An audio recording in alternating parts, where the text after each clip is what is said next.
sumber aliran hidup. Hati kami bagaikan tanah kering yang merindukan airan sungai yang ditaburi oleh firman-Mu Bapa. Pulihkan jiwa kami, pulihkan kami semua Tuhan. Kami mau bersekutu dengan firman-Mu, karena kami percaya firman-Mu adalah rema dalam hidup kami, kekuatan bagi jiwa kami yang mengubahkan dan merestorasi kami Bapa. Berfirmanlah Bapa di tengah-tengah kami, karena kami telah siap untuk mendengarkannya. Di dalam nama Yesus, haleluya, amin. Silakan duduk. Kalau saya bilang shalom, jawab damai di hati. Kalau saya bilang damai di hati, maka jawab shalom. Shalom. Damai di hati. Damai di hati. Shalom. Sebelum semangat semuanya. Shalom. Damai di hati. Damai di hati. Shalom. Haleluya, berikan kemuliaan bagi Tuhan. Sudah siap mendengarkan firman Tuhan? Amin. Amin. Mari kita belajar kebenaran firman Tuhan pagi hari ini yang terdapat dari Mazmur pasal 27 ayatnya yang ke-10. Mazmur pasal 27 ayatnya yang ke-10. Sudah mendapatkan semua? Sudah? Yang sudah dapat katakan amin? Yang belum dapat katakan aman. Masih ada yang aman? Mazmur pasal 27 ayatnya yang ke-10. Satu ayat saja sudah? Sudah amin semua? Mari kita baca firman Tuhan ini dengan suara yang paling lantang. 3, 2, ya. Sekalipun ayahku dan ibuku meninggalkan aku, namun Tuhan menyambut aku. Sekali lagi. Sekalipun ayahku dan ibuku meninggalkan aku, namun Tuhan yang menyambut aku. Amin.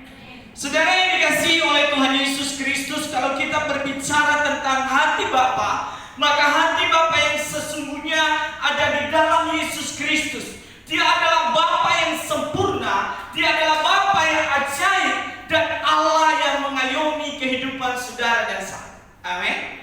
Seberapa banyak kalau kita melihat cerita atau kita melihat berita, terkadang kekerasan terjadi di mana? Di mana? Di keluarga. Kalau kita melihat ayah membunuh anaknya, anak membunuh ayahnya, dan ibu juga membunuh anaknya, begitu seterusnya dan seterusnya. Tetapi Daud dalam ilhaman Roh Kudus, dalam kuasa Allah, dia menyatakan, sekalipun ayahku dan ibuku meninggalkan aku, namun Tuhan menyambut aku. Ini perkataan yang luar biasa. Namun Tuhan yang menyambut aku. Daud adalah anak keberapa? Anak siapa? Anak Isa. Anak keberapa nih? Kakaknya ada berapa? Ada berapa? Kalau bapak aja yang bertanya, nanti dikasih kuis sama bapak langsung dijawab. Karena kalian lihat di depan ini tidak ada kopi kah? Ada berapa? Kakaknya ada 7 kan? Kalau kita melihat 1 Samuel pasal 16. Tetapi di sana Daud tidak ada ketika kakak-kakaknya diurapi oleh Samuel. Dia ada di mana? Mengembalakan kambing domba. Seakan-akan Daud anak yang tidak diperhitungkan di dalam keluarga. Seakan-akan Daud anak yang tidak dianggap dalam keluarga, sehingga Daud tidak ikut meja makan bersama dengan keluarga. Ini yang sangat menarik. Tetapi lihat apa yang dia katakan. Ayahku dan ibuku meninggalkan aku, tetapi Tuhan menyambut aku. Amin. Siapa yang mau disambut oleh Tuhan? Namanya amin. Amin. Mungkin kita sering kecewa dengan orang-orang dekat kita. Ayah dan ibu adalah orang dekat, amin. Siapa yang tidak dekat sama bapaknya? Dan siapa yang tidak dekat sama ibunya? Tapi ini gambaran yang luar biasa yang disampaikan oleh Daud. Kasih ibu sepanjang masa pasti ada, tidak akan hilang. Kasih bapak juga sepanjang masa pasti ada. Kasih yang murni kita temukan biasanya di dalam keluarga. Kasih yang sesungguhnya kita temukan di dalam keluarga. Didikan yang sesungguhnya kita temukan dalam keluarga. Tetapi tidak banyak juga anak-anak mengalami sakit hati, mengalami kecewa kepada ayah dan ibu. Mungkin kakak saudara ada di antara itu yang mengalami kecewa, yang mengalami trauma terhadap orang tua seperti yang dialami oleh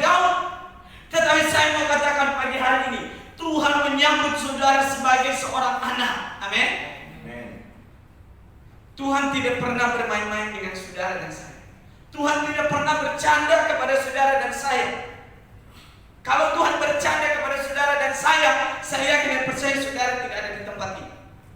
Tuhan tidak pernah mau bercanda menembus saudara. Tuhan tidak pernah bercanda untuk mengangkat saudara. Tuhan tidak pernah bercanda untuk menaikkan level kita. Tetapi apakah hati kita siap? Daud kehilangan ayah dan ibunya. Daud tidak dianggap. Hanya yang dibangga-banggakan siapa? Abang-abangnya yang dibangga-banggakan. Oh, ini anakku bangga sekali. Tapi mereka lihatlah Daud. Dia dengan tekun mengerjakan pekerjaannya sebagai apa? Gembala domba. Dia kerjakan dengan sepenuh hati. Dia kerjakan dengan sepenuh jiwa. Dia kerjakan dengan sekuat tenaganya. Dia melindungi domba-domba itu. Ayah dan ibunya tidak memperhatikan itu, tetapi Tuhan memperhatikan itu. Mungkin saudara pagi hari ini, saudara sedang tidak diperhatikan oleh siapapun. Saudara kehilangan kasih sayang oleh siapapun. Mungkin saudara pagi hari ini ulang tahun, tidak diucapkan oleh orang tua. Jangan menangis. Allah sedang memperhatikan engkau. Allah sedang menunjukkan perhatiannya kepada engkau. Tapi pertanyaannya, apakah hatimu siap untuk diperhatikan oleh Allah? Amin. Amin. Orang dekat boleh melupakan, tetapi Tuhan yang kamu sembah tidak pernah lupa akan namamu Dewi. Amin. Amin. Mungkin sekeliling kita ini nanti kalau sudah selesai lupa dengan kita, tetapi Tuhan tidak pernah lupa dengan kita. Amin. Yes. Itu kebanggaan kita sebagai anak Tuhan. Itu sebagai jati diri kita. Tuhan tidak pernah lupakan aku. Mungkin kita di asrama ini, aduh siapa sih?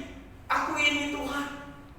Aku tidak bisa berbuat apa-apa. Tetapi ingat, ketika Tuhan mau pakai hidup saudara dan saya, Tuhan tidak akan pernah melupakan engkau. Amin. Siapa yang mau tidak dilupakan oleh Tuhan? Iya, kalau nggak mau dilupakan oleh Tuhan, maka rajin-rajinlah berdoa, rajin-rajinlah baca Alkitab, rajin-rajinlah bergaul dengan Tuhan. Amin. Semua orang, semua kita maunya tidak dilupakan oleh Tuhan, tetapi terkadang kita melupakan Tuhan dalam menjalankan kehidupan ini. Banyak hal yang terjadi dalam kehidupannya Daud yang tidak menyenangkan bagi dia, yang tidak enak bagi dia. Mertuanya loh ngejar-ngejar dia jadikan musuh bebuyutan. Tahu musuh bebuyutan? Setiap ketemu, wah bagaimana cara saya membunuh dia ini? Bagaimana cara saya membinasakan Daud ini? Bagaimana cara saya untuk menjatuhkan siapa? Kira-kira begitu. Tetapi Daud tetap dia bergumul dengan Tuhan. Dia memfokuskan perhatiannya kepada Bapaknya yang di sorga, karena dia sudah menemukan hati Bapa yang sesungguhnya. Siapa yang sudah menemukan hati Bapa? Hati Bapa, ketika hati Bapa ada dalam hidup saudara, maka saudara akan semakin hari semakin bertumbuh di dalam iman. Amin. Amin. Mungkin orang tua kita kasar. Orang tua jasmani kita itu siapa sih yang tidak pernah memukuli kita? Ada niat baik di dalam orang tua kita, tapi terkadang kita sebagai anak tidak mau menerimanya. Benar? Tidak mau menerimanya. Tapi Tuhan mau menerima saudara dan saya. Makanya Roma mengatakan, panggil aku, ya Abah, ya Bapa. Panggilan Bapa adalah panggilan yang dekat. Amin. Bukan panggilan yang jauh. Amin. Orang yang tidak kamu kenal, tidak mungkin kamu bilang, Papa. Kamu pasti dibilang sama anaknya orang kita. Benar? Sudah pernah coba? Kalau mau coba ke pasar nanti, temui satu orang bapak, lalu kamu bilang di depannya, Papa. Apa yang terjadi?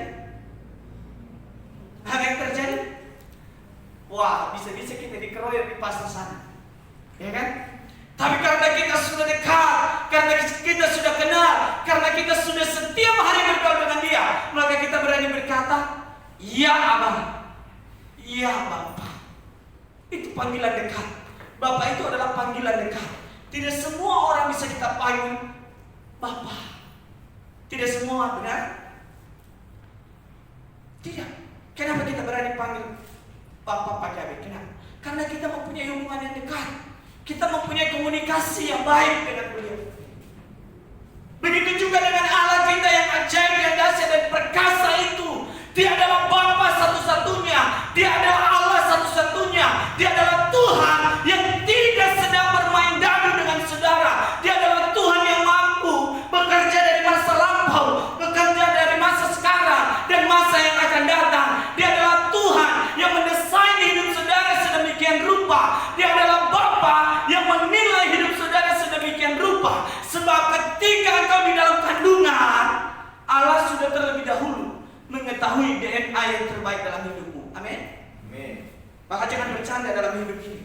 Sebab Tuhan serius membentuk saudara. Sebab Tuhan serius mendesain saudara. Coba bayangkan ketika matamu ada di kepala, apa yang terjadi?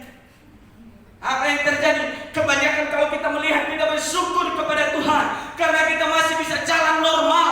Kita bersyukur kepada Tuhan karena kita masih bisa melihat normal. Kita bersyukur kepada Bapa yang sudah mendesain kita karena kita masih punya tangan normal. Amin. Coba bayangkan ketika saudara sedang berada di dalam zona yang tidak aman. Kakimu mungkin sebelah hilang. Apa yang terjadi? Kamu pasti membandingkan diri dengan orang lain. Maka jangan pernah satu kali pun kita kecewa dengan Tuhan. Jangan pernah biarkan rasa kecewamu dengan Tuhan. Jangan pernah biarkan dirimu menyalahkan Tuhan. Aku salah loh dilahirkan di keluarga. Sekalipun kamu dilahirkan dalam keluarga broken home, sekalipun kamu dilahirkan dalam keluarga yang mungkin berantem setiap hari, yang mungkin berantem setiap saat, tetapi Alkitab mengatakan, datanglah kepada Tuhan. Dia akan menyambut saudara menjadi seorang anak. Masih ingat kisah anak yang hilang? Anak yang hilang? Bapak mungkin marah pada saat itu. Ya udahlah, pergi aja kamu. Tapi hatinya Bapak tetap loh kepada anak-anaknya. Anaknya kembali kepada Bapak. Apa yang dilakukan oleh Bapak? Disambut dengan baik. Diberikan cincin, diberikan sepatu, diberikan fasilitas. Fasilitas saudara dan saya adalah fasilitas anak Allah. Amin. Coba lihat kiri kananmu, ada ciri-ciri anak Allah enggak ya? Coba lihat. Coba lihat. Jangan-jangan tidak ada. Jangan-jangan tidak ada ciri-ciri anak Allah satu. Cuma di ibadah chapel bersama. Pulang nanti siapa lu siapa gua. Ya kan? Ya kan? Orang Papua, orang Nias, orang Batak, orang Kalimantan, orang Jawa, orang manapun, semuanya kita adalah satu di dalam Kristus. Amin. Iya. Jangan-jangan hanya di ibadah chapel duduk bareng, pegangan bareng selesai ibadah chapel. Tadi pagi kamu ingin masak, kau tidak kasih saya ikan teri katanya. Lebih banyak jangannya si Joyce. Gitu kan? Jangan. Kita semua adalah orang-orang kerajaan surga, anak-anak pilihan Allah. Amin. Iya dong. Jangan hanya merindukan perhatian sesama. Sekali-sekalilah rindukan perhatian Bapa yang di surga. Sebab apa saja yang kamu minta dalam nama Bapa, pasti Dia akan berikan kepadamu. Ketika hatimu melekat kepada Dia. Dia adalah Bapa yang sempurna. Dia adalah Bapa yang mengayomi. Dia adalah Bapa yang penuh cinta dan damai. Dia adalah Bapa yang pengertian. Dia adalah Bapa yang tidak bisa dilukiskan oleh siapapun. Semua kita membutuhkan Bapa yang mengayomi, yang memberikan perlindungan, yang memberikan apa? Kedamaian. Kalau dekat Bapa pasti ada kedamaian tuh. Amin. Jangankan Bapa yang asli, ikut mobilnya Pak Gembala aja, Pak Ketua kita, pasti hatinya sudah senang sekali. Tuhan, kalau nanti ketemu warteg, Pak, ini perut sudah lapar. Mengerti Bapak? Dia oke katanya, ayo katanya gitu. Apalagi Bapak yang di surga, yang sedang memperhatikanmu 24 jam. Amin? Amin. Jangan kecewa dengan Bapakmu loh. Iya, saya mau ingatkan kepada saudara, hati Bapak itu hati yang indah. Yes. Ketika kau menikmati pelukan Bapa, ada rasa kenyamanan, ada rasa damai di dalam hati Bapa. Amin. Amin. Iya. Buktinya bapak-bapak di sini, coba lihat bajunya kan, ada yang pakai logo Tribakti kan, itu hati Bapa. Jangan tanya. Iya. Aku perhatikan anak-anakku di sini. Kayaknya mereka juga membutuhkan baju yang sama yang ada logonya, gitu kan? Gak apa-apa. Jangan hanya logo di dada di sini, tapi di dalam hati juga. Patrikan bahwa alma materku itu ini. Jadi hati Bapa adalah hati yang mengayomi. Hati Bapa, hati yang memberikan kedamaian. Hati Bapa, hati yang penuh cinta. Amin. Amin. Siapa yang mendapatkan pengayoman dari ayah kandung? Pasti ada yang kecewa dengan ayah kandung, baik laki-laki maupun perempuan. Aku kecewa dengan papaku. Kenapa papaku jelek? Kenapa aku ganteng? Salah kamu. Tidak ada papamu jelek, tetap ganteng papa. Buktinya kamu cantik. Coba kalau papamu jelek. Jangan berkata, Tuhan, kenapa aku harus dilahirkan di keluarga yang ada di Papua? Karena ada rencana Tuhan sehingga kamu bisa lahir di Papua sana. Karena ada pekerjaan Tuhan yang harus kamu selesaikan. Amin. Iya dong.